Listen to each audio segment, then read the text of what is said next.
के जीन्स पहन के नियत बिगाड़ दी कारे।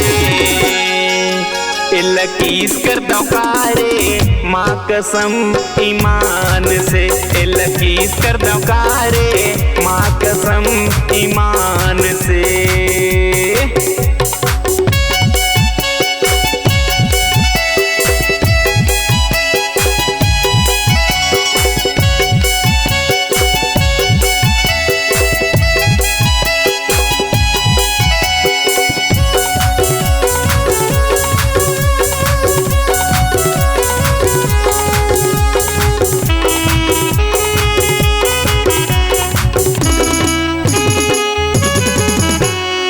गोरी गुलाबी गाल दिखते हैं उठे हवाए रसदार, मोर मन के प्यास लरानी कहा बुझा दे रे यार। चटके चटके जीन्स पहन के नियत बिगाड़ दी कारे।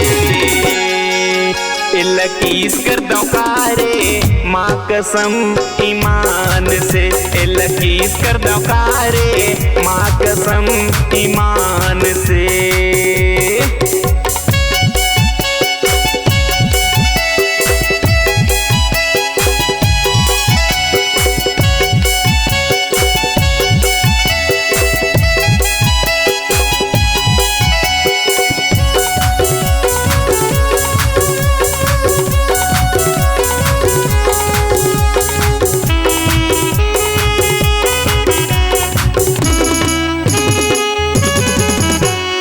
कनिहा के ऊपर ब्रेक लगे हैं रिंगत है हलाए, देखैया के नियत गड़े हैं चूबे बर ललचाए।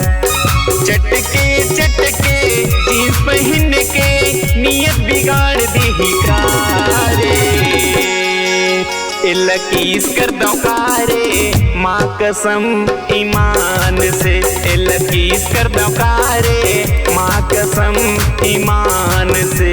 लकीस कर दौकारे माँ कसम ईमान से, लकीस कर दौकारे माँ कसम ईमान से।